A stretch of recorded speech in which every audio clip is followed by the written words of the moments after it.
Fancy intro music, yeah! Woo! Hey everybody, you know what time it is. That's right, it's the start of a brand new month, and not only am I coming to you with another Bad Crew video, actually, we're twisting it up a little bit. We've got the Beard Cup, sponsored by, oh gosh, it feels so good. Look at the texture, oh, it's amazing. Beard comb cup is great. All right, that's definitely not what the video is about. We're talking about good crews this go around. Actually, what we're doing is we're taking crews that you might not expect to win, or maybe you were using as a secondary PvP crew and showing why they won in certain battle logs. I figured it'd be a great new way to approach this because I'm always looking to keep it fresh. So a little paprika on it, little basil, shabam, some rosemary. It all tastes stupendous. Well, when life gives you lemons. We're gonna start today. The first one is from that Sparkler guy.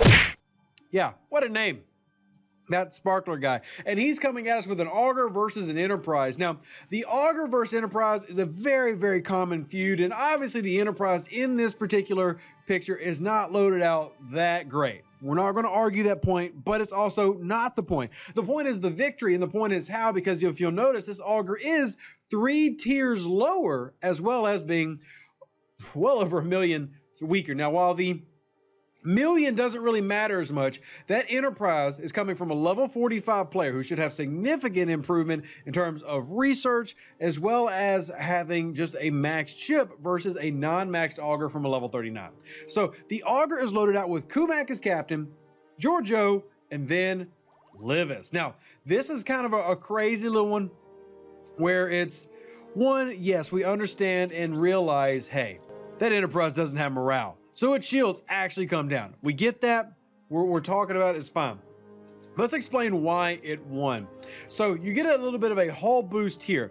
Now, I did not remember to ask. We were really surprised if this thing didn't barely blow up at the very end. See, it lives with 25,000 left. Now, in this very unique scenario, this ends up helping out, which is Livis. Now, I will also add that given the target, if you could have, Vimit would have been better here because Vimit would have actually stripped these shields even faster, but Livis giving you just a slight bonus to the hull health of a battleship. Now, I didn't grab the tier of what that Livis is. You see my tier 3 Livis here in the background. I'm not really focused on Livis just because there's so many other officers that need it, but you can see that that little bit of boost did survive enough. Now, Captain Kumak, with synergy, I might add, is actually a really good captain. We've talked about this before, and if you remember my video I had, a year and a half ago that I did with Mark, we talked about Augers versus Enterprises and using Kumak Nero with Kumak as captain. If you put Nero as captain, you'll notice you don't do as well then as Kumak as captain.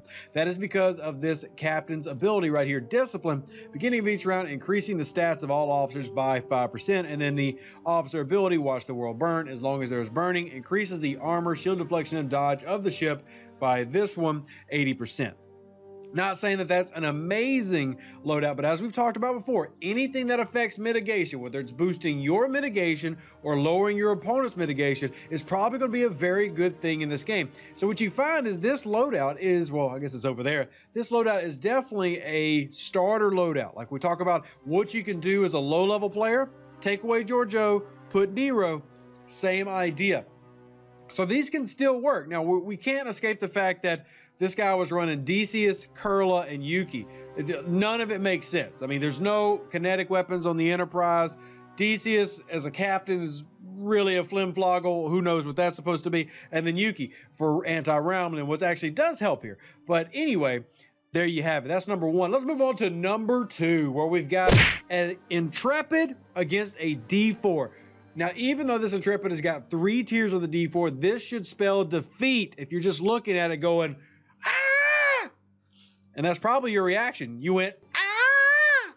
And if I sound stupid, please just understand that, yes, I'm very ignorant.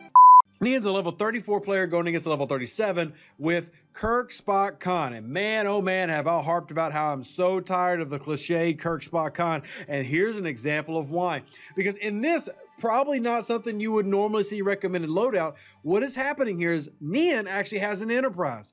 Also made the really smart decision of building an Intrepid. Now, if you want to have multiple PvPs, well, you've got to find a way to crew out the ship. So the regular Kirk is actually on the Enterprise, and what he did is he took TOS Kirk, 5 of 10, and old school Spock, and what that ended up doing is giving shield regeneration to keep the shields up, and then 5 of 10 helped keeping that mitigation high, make it even harder to take the shields down. And that D4 simply did not have enough boof to take down the big old Intrepid, because there is one thing the Intrepid has a lot of. It's hull health.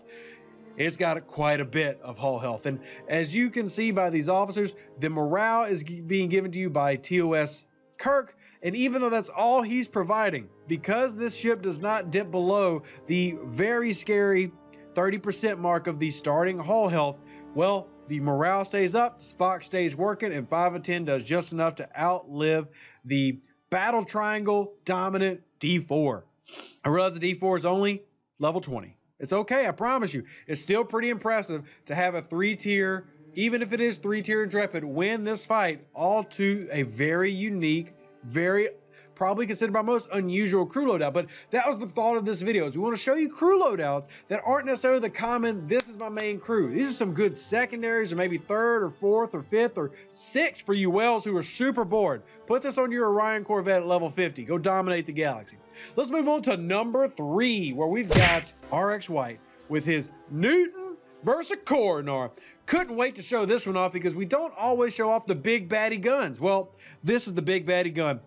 This is a big Newton, and I've talked about before. I've actually had people ask, is the Newton like the Intrepid? Is it just kind of blah? No, this is a good ship. So Intrepid, blah. Newton, yeah. That's because it doesn't suffer from the same firing pattern deficiencies that you would normally see. Now, I will say this Coronar is not necessarily loaded out badly. Running Kang as captain and then Merrick Krell seems to indicate that they were going for like an anti-Kelvin loadout. They're just trying to knock out as many Kelvins as possible. Understandable. And even though that the Coronar wins here, which is to be expected, it has a massive advantage. It's twice the level and 10 million power stronger. Once again, power may not mean everything, but 10 million is a freaking lot of power. That's so much power. Power! Lots of power. Now, this crew is kind of like a throwback crew. That good old, you know it works, but why don't we ever go back to it? It's a great secondary or even 3rd crew.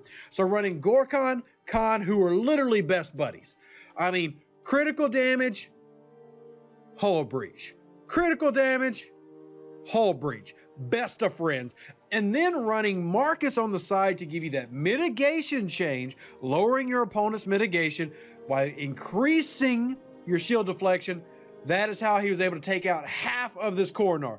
Did he win? No. But that Coronar is twice as many tiers and almost double the strength, and he took out half of it. That is an incredibly impressive hit by the Newton, and we had to give props to RX White there. It's a good job, buddy. We like it. We like it a lot. Now, tear up that Newton, you noob. You're level 49. How dare you come on the show with the level 20 Newton? Shameful. Actually, congratulations. We appreciate your effort, but shameful. We appreciate your effort. And finally, wrapping up tonight's craziness with this one right here. Going back to the traditional Enterprise versus ISS Jelly. This is from Yoda. And not trying to be a hater, but this is level 35 versus level 41 player, and the ships are level 30 and level 20. I say it all the time. The ISS Jelly is... We hate it forever. In PvP, it's simply not very good. And Kirk Spock Khan, it's not that it's a bad loadout for the ISS Jelly, but what you have here, and we've talked about this before, is we're taking TOS Kirk and TOS Uhura. We've still got TOS Kirk in the background because I forgot to flip them. Been explaining it and with all my dramatizations, and I forgot to put them up there. But TOS Kirk is typically who you would see as captain, and even in a lot of my crews you've seen me do that. Now, I've mentioned running TOS Uhura as captain, but I honestly don't think we've showed it very much, so this was a great chance to do that. So TOS Uhura as captain is basically an anti-Khaan, and there's a couple of officers that you can actually run to be anti-Khaan, where you don't want to worry as much about that critical hit chance, which really boosts the damage. Like that level 41 right here probably has over a 2 times bonus, 200% times 2. So what you've got here is Marcus. So there you go, once again, fighting in against other explorers, lowering down their mitigation with their shield deflection. That's always a bonus, but running TOS Uhura as captain, we've got the morale from Kirk. Now we've got TOS Uhura, who is decreasing the opponent's critical hit chance by 10% without synergy. And then, of course, you still have the secondary ability, depending on the tier, where you have removing 12% from these shields of the shield mitigation, which is phase 2. Now, remember, I hate using the word mitigation because it's not technically a mitigation. It's bypassing the shield's levels, similar to how Harrison works, except she goes every single round, which is obviously why she's so valuable here. And even though this is probably a known crew, it's good to throw this caveat in and remind everybody that depending on the situation, flipping that TOS Kirk for TOS Uhura might be your best bet. If you enjoyed the video, the goofiness, and the all-around revenous, well, I need you to live long and prosper. I need you to stay safe out there, Space Cowboys. If you haven't already, check out the Teespring store where we've got random merchandise for you to purchase to support. Wow, that's awesome. The family. And if you really want to help out, hey, check out that fundraiser. Yeah, you know what that is? That's our house fund. We're trying to get a house for my 2 children to grow up in something nice that I never got to have. And I don't mean $1 million. I'm talking about like $250. So help us raise a down payment. We'll buy a house for the kids. Everything's appreciated. Every donation of $20 or more gets your name on a wall in the house. It'll be a beautifully painted wall and all your names are on there. Y'all are amazing. We'll catch you in the next one. Like the video. Looks like this. Deuces. Ow, I bumped my elbow. Ah! That's me. An even better outro than the intro. Yeah! Woo! This is so nice. Oh, God, it feels so good.